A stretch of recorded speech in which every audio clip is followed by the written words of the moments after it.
E aí, Aninha, apresenta para a gente aí nossa próxima convidada. Vamos ver se a Mônica já está por aqui. Ah, já está. Eu vou trazer ela e aí eu apresento ela aqui. Oi, Mônica, bem-vinda.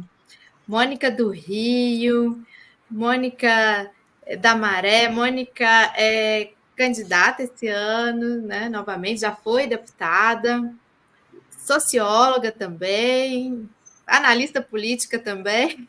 Tem um currículo extenso, né, Mônica? Militante, né?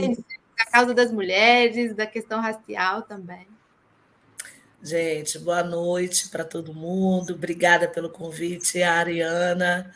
Mais uma vez aqui com vocês. Eu estava ouvindo a Lígia, uma análise precisa, muito competente, como nós mulheres fazemos muito bem. É um nível de excelência, de qualidade, de capacidade de análise é brilhante, né? Então, por isso, só reforçar a importância das mulheres nos lugares de protagonismo, né? A importância das mulheres é, ocupando espaços importantes, né? Então, quero só celebrar e peguei grande parte da análise que ela vinha fazendo, e esse finalzinho importante da gente focar no que é preciso, focar no que é importante ser trazido para o debate e diminuir cada vez mais o engajamento de figuras como essas, e essa que a gente estava ouvindo a Lígia e vocês analisarem aí, né? Bom, obrigada mais uma vez, vamos nós. Prazer estar aqui. Prazer é nosso. Mônica, então, aproveitando o embalo que você ouviu, Lídia, é porque eu e a Aninha, a gente fez um desafio. Vamos perguntar para essas mulheres maravilhosas como barrar esse encosto na cidade de São Paulo, Mônica. Vocês sabem que eu sou pastora, esse negócio de barrar encosto. Eu esqueci de falar isso, ainda é pastora. Eu não podia perder a piada. Não, mas então, como a gente barra essa ameaça à democracia, Mônica? Eu acho que a gente precisa. Primeiro, eu vou pegar o ganchinho da fala da Lígia, né? Focar realmente naquilo que importa. Eu acho que essa construção de frente ampla, né? desse consenso construído entre os outros candidatos, né? Para que pudesse, de alguma forma, esvaziar essa figura, o debate, e o engajamento dessa figura foi importante, né? Já deu resultado. Acho que a gente precisa começar a fazer isso, focar nos temas que são realmente importantes e centrar forças no pedido de investigação profunda em relação a todos os temas que estão circundando ali a figura e o partido do candidato em questão, né? Do pretenso candidato em questão. Acho que se centrarmos fogo nesse pedido de que haja uma investigação séria, que ela seja célere, né? Que ela, de fato, busque elementos que possam trazer para a opinião pública, né, as verdades importantes para avaliar uma figura, né, que se aproveita de um contexto e ainda uma conjuntura de país, né, com muita dificuldade, né, de desatrelar de figuras histriônicas como a dele, né, eu não queria nem ficar falando o nome, por isso que eu estou falando da figura dele, de pessoas como ele, porque quando a gente fala o nome é igual lá no Harry Potter, o Voldemort, né? Ele aparece e a gente engaja mais ainda, né? Porque foi assim, a gente foi vendo ao longo do ano. Eu sou tiktokeira, né, gente? Eu não queria falar isso. Que massa. E a gente foi vendo ao longo desse ano quanto ele foi construindo esse engajamento, foi construindo essa movimentação em torno do nome dele, já uma figura polêmica, né? Mesmo no mundo dos coaches e influenciadores digitais, construindo isso. Acho que a gente precisa focar no debate político, trazer a população para o debate que importa, e tentar, de fato, esvaziar essa figura com elementos muito concretos. E eu acho que as investigações vão nos ajudar a fazer isso, né? A gente precisa focar no crescimento do Brasil, a gente precisa focar, né, na recuperação do pleno emprego, a gente precisa focar, como a Lígia disse muito bem, nas questões climáticas. A gente ainda tem o Rio Grande do Sul, né, ainda amealhando dias difíceis, ainda se reconstruindo, né? E a gente precisa olhar para esse exemplo do Rio Grande do Sul. A gente tem possibilidade de ter, né, alguns eventos climáticos bem complicados para os próximos períodos. Bom, nas cidades, ou seja, a gente tem muita coisa para falar. A gente precisa falar da questão de saúde, a gente pode ter, né, complicações graves com essa nova variação do que foi a varíola do macaco. Ou seja, a gente tem temas muito importantes ligados à saúde pública e à saúde coletiva. A gente tem uma eleição importante batendo a porta e a gente precisa saber quais são as propostas, principalmente dos majoritários, né?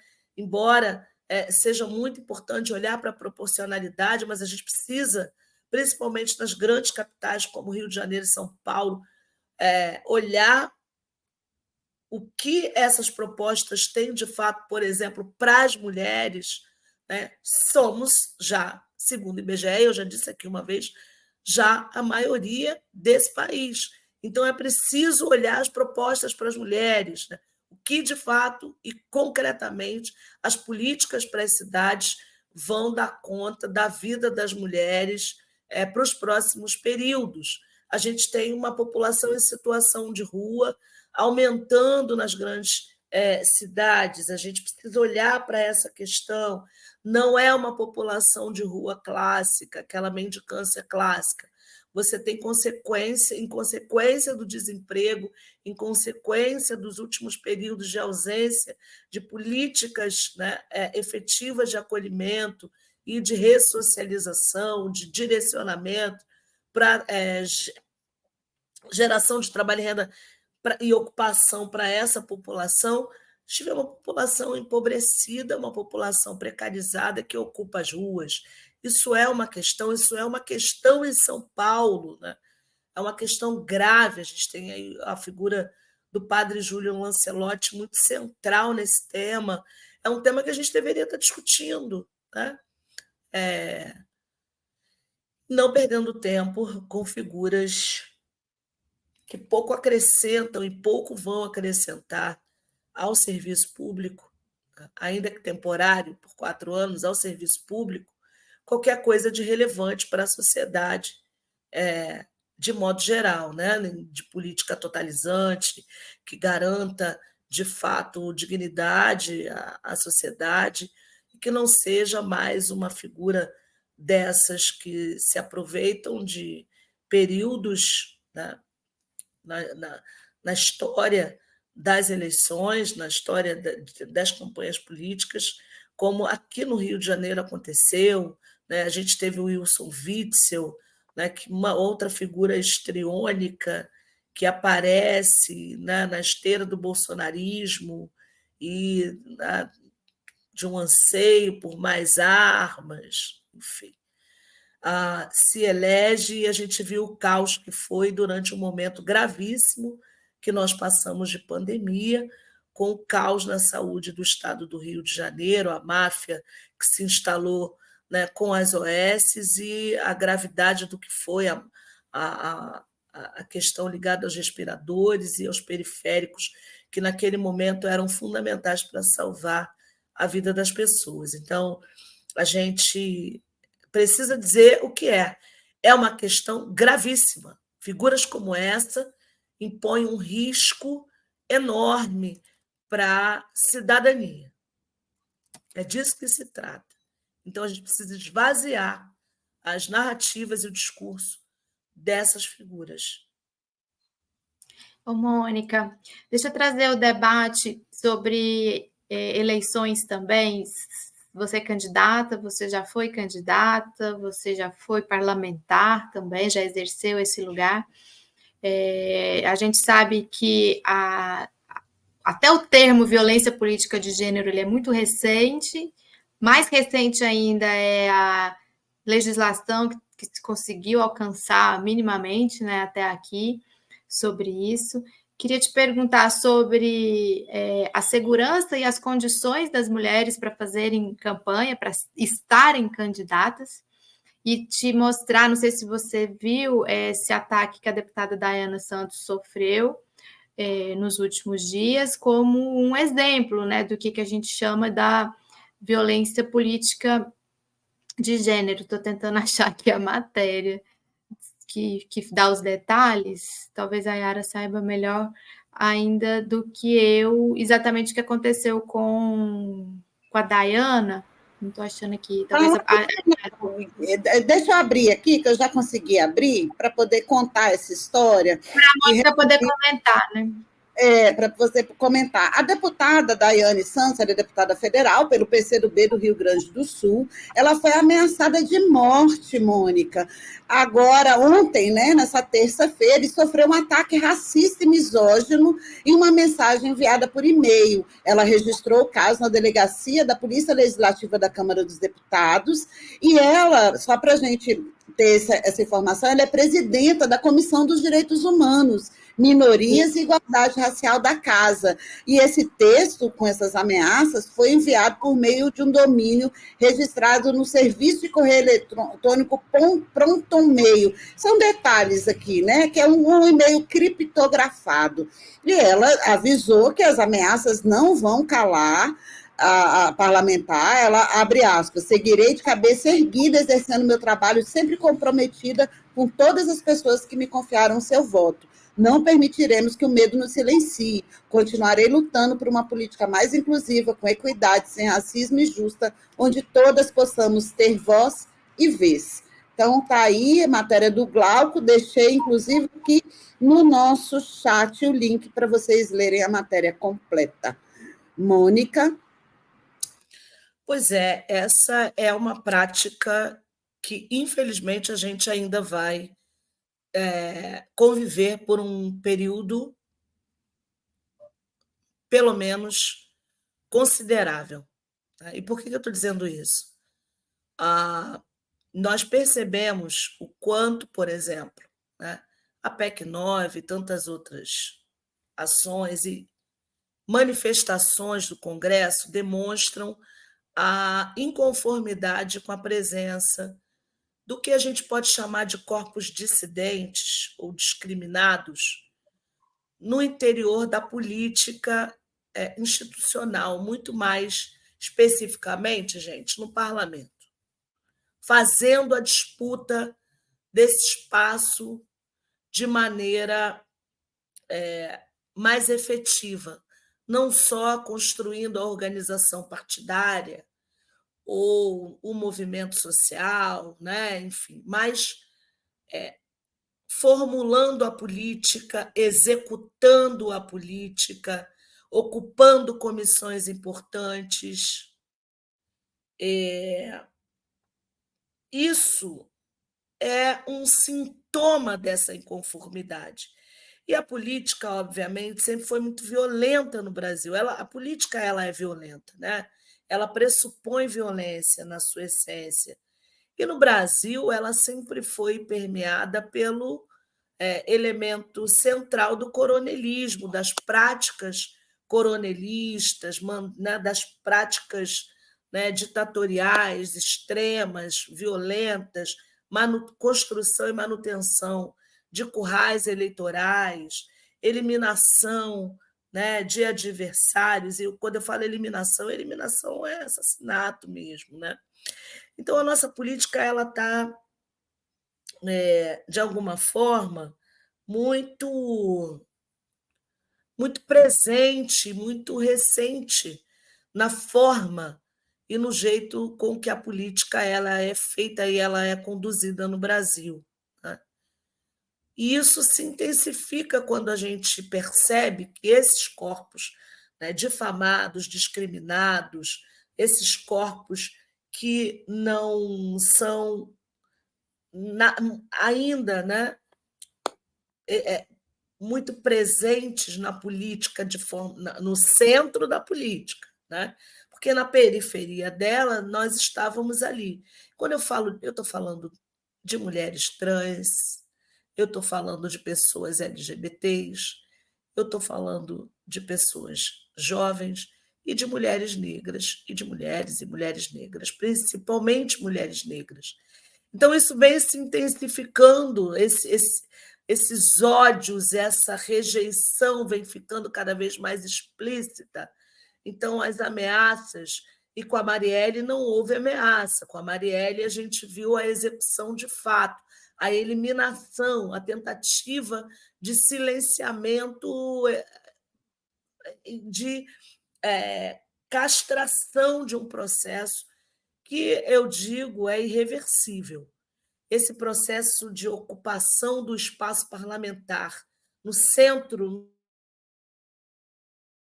formulando e executando a política, é irreversível, porque ele é um deságue de processos anteriores, ele está na esteira da consequência dos movimentos de mulheres, dos movimentos negros, dos movimentos que eu venho cada vez mais fazendo essa análise, essa crítica, chamados de identitários, né?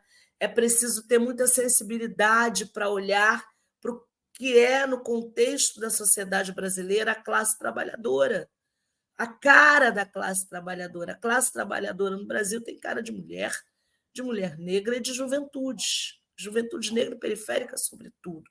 Então, são corpos, são populações que começam a ocupar as universidades, ter acesso à informação e começam a entender a importância da radicalidade da democracia.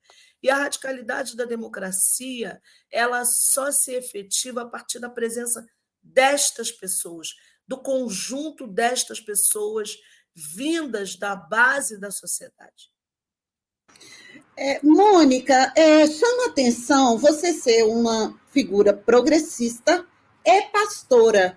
Eu queria que você falasse um pouco dessa aparente contradição, porque eu acho que quem tem alguma curiosidade sobre a palavra de Cristo, escuta você, escuta o pastor Zé Barbosa, a gente sabe que o esquisito é o povo que é conservador, que acha que, né? Mas eu queria que você falasse sobre o desafio, porque você já entra com esse passivo, né?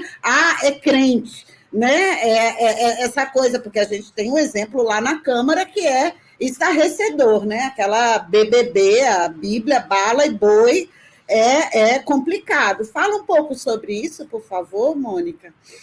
Yara, é importante a gente trazer para cá, né, esse tema, porque é um tema que vem muito aquecido já há muito tempo, né, e aquecendo cada vez mais, se a gente tem no horizonte em que 2030 os evangélicos serão maioria, né, no sentido de grupo cristão no Brasil. Então, é preciso falar sobre isso, é preciso falar sobre as mídias, é preciso falar sobre a presença desse grupo populacional em todos os lugares, porque quando a gente está falando de pessoas crentes, evangélicas, né, porque tem crente espírita, porque crê no espiritismo, tem crente judeu, porque crê, né, na religião judaica, você tem crente, né, messiânico, porque crê, né, nas práticas messiânicas, no jorei e tudo mais. Então, os crentes que são de vertente cristã evangélica, que é um conjunto enorme, é importante dizer isso, porque o senso comum faz pensar que é uma coisa só, e não é, né? Então, esse analfabetismo religioso, essa falta do entendimento de que são diversas denominações, né, com seus códigos e usos e costumes específicos, de que não é uma coisa só, de que você tem os históricos, os protestantes, você tem os carismáticos, você tem os renovados, os pentecostais, os ditos neopentecostais. Então, não é tão simples assim dizer que evangélico é uma coisa só, que crente é tudo igual. Né? O uso indiscriminado, né, de má fé dos textos bíblicos, dos textos sagrados para a cristandade, tem causado uma série de equívocos no entendimento do que é ser cristão. Porque quando você olha o Evangelho, e a contradição já começa por aí, com essa turma que você menciona, Yara, porque essa turma se apega às narrativas do Antigo Testamento, por exemplo, que é onde eles encontram uma base de um contexto histórico, geográfico, cultural, climático completamente diferente. A gente está falando de uma teocracia, de um grupo, né, humano e societário específico, que eram os hebreus, né, da sua narrativa, sua trajetória em relação a diversas outras culturas e povos que viviam no seu entorno e que se relacionavam, né, naquele período em que o Antigo Testamento é narrado, né? Olhando, inclusive, com todas as mudanças, os diversos concílios, os concílios da Igreja Católica, né? Tida como a primeira igreja desde o século I, ou seja, não é tão simples assim. Não é tão simples assim. E é uma contradição dessa gente, porque quando a gente fala de cristãos, a gente está falando exatamente do Novo Testamento, de uma relação pós, né, o advento da figura que é central para o cristianismo, que é Jesus Cristo, né, e onde o Jesus Cristo histórico, o cara que andou na Palestina, ele vai se contrapor em todos os 3 anos da sua peregrinação, da sua missão, ele vai fazer um discurso duríssimo contra os religiosos, contra a tradição, contra os conservadores. Então, toda a denúncia e tudo que era ruim, tudo que havia de pior, estava condensado dentro do campo religioso, tradicional, conservador dos tempos do Jesus histórico. E ele faz essa denúncia. E a gente pode se utilizar de cada palavra que ele falou, daí não tem contradição. Não existe contradição, porque quando Jesus diz que eles, né, fingem-se de pessoas santas e boas na aparência externa, mas que por dentro, né, eles são tão podres na sua intenção quanto um túmulo cheio, com né, cadáveres. Você imagina? A gente poderia estar falando da BBB que você falou, que tentam aparentar uma santidade fazendo um discurso público, porque era exatamente o que os religiosos contemporâneos do Jesus histórico faziam. Eles faziam isso. Eles iam para as ruas com o rosto contrito, ou seja, tristinho, para parecerem santos, porque jejuavam. Teve até um aí que acho que foi o Nicolas, né, que fez um jejum, que não sei o que deu errado. Deu errado para eles, né? Deu bom para a gente. E aí vocês jejuam, e aí vocês botam uma roupinha humilde, e vocês pensam que, né, botam um rostinho triste para as pessoas que são humildes acharem que vocês são santos e são. Ele dizer, vocês fazem um trabalho tão imbecil, porque vocês pegam um navio e vocês vão de um mar a outro, fazer uma viagem terrível, imagina, nos tempos, uma viagem terrível, perigosa, demorada, para fazer um prosélito, para catequizar, para converter alguém, e vocês fazem ele mais dignos do inferno do que vocês. Porque o que vocês ordenam que as outras pessoas façam, com as suas, né, leis absurdas, as suas orientações absurdas, vocês não conseguem. O peso que vocês querem que eles movam, vocês não conseguem fazer nenhuma parte disso. Então,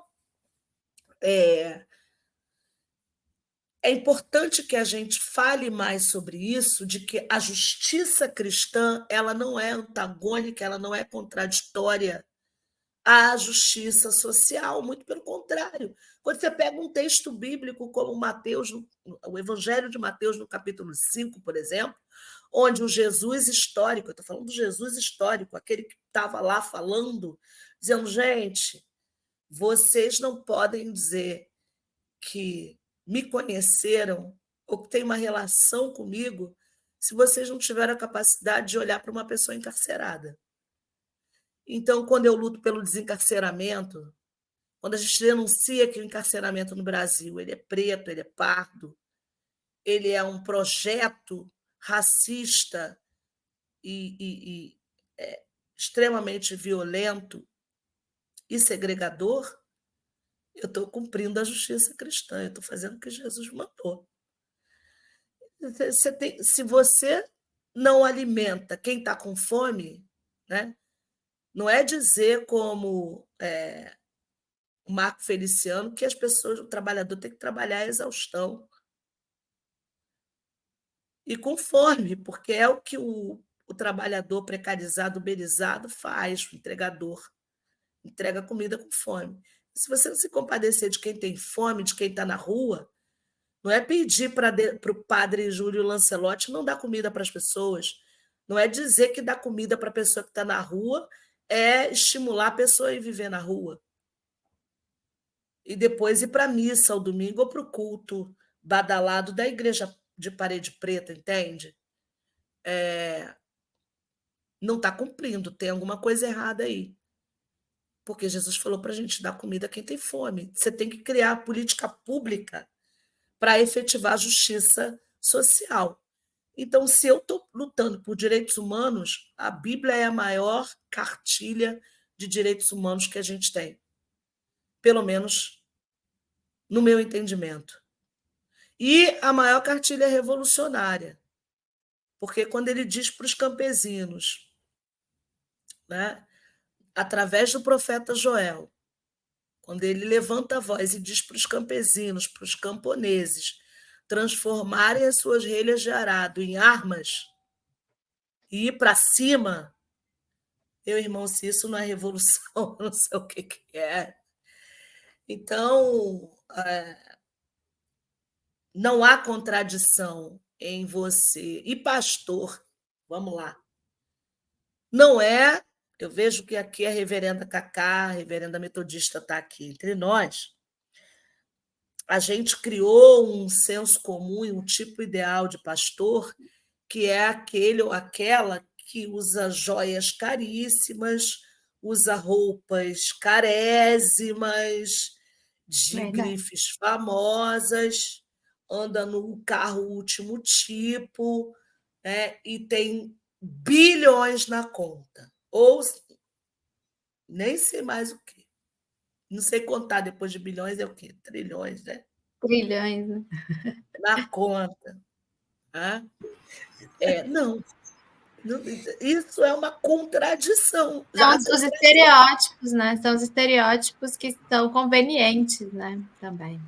Não tem, é uma contradição, porque a figura na qual, né, esse lugar de serviço, de servir o outro, de aconselhar. Porque, pastor, gente, nada mais, nada é de que alguém que é designado para cuidar, aconselhar. A gente estava falando aqui com a Lígia antes, né, sobre essa questão do cuidado, né, da dimensão do cuidado e tudo. Mônica, obrigada demais. Acabamos de ter uma aula aqui, né, Yara? Vou fazer um corte. Adorei a aula. Esse final de semana eu estava lendo Levíticos para saber da história das roupas. Eu falei, gente, não pode usar. Bem interessante. A gente podia fazer uma conversa sobre Levítico, porque é muito interessante. A gente está falando de um contexto onde aquelas pessoas viviam no deserto, em condições muito difíceis. Então, você tinha que cuidar do que come, do que... Enfim, a gente precisa fazer essa conversa. Isso não cabe para a gente, isso não cabe para o século XXI. A gente precisa fazer uma leitura dos textos bíblicos teologicamente atualizados, a gente precisa dizer do que foi invisibilizado, do que, né, os concílios católicos europeus invisibilizaram, produziram de desumanização, de, né, esconder textos, de redimensionar o entendimento.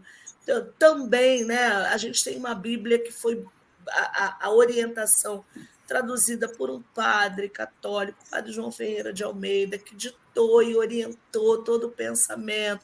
Então, assim, são muitas camadas, né? E, infelizmente, a gente está vivendo um contexto muito difícil por falta desse entendimento. Inclusive, as pessoas letradas acabam também escorregando nesse senso comum por conta do poder midiático que essas figuras, grandes lideranças religiosas, têm no Brasil. Então, acabam também influenciando pessoas com uma capacidade crítica e de entendimento, e a gente precisa fazer essa disputa aí. Eu acho que vocês são parte desse exército, não vou usar esse termo, não, eixo desse corpo forte de luta para levar informação qualificada para as pessoas. Muito obrigada, adorei, viu, Mônica? Boa sorte aí na disputa eleitoral. Beijo, meninas. Bom trabalho, beijo enorme. Sucesso para ti.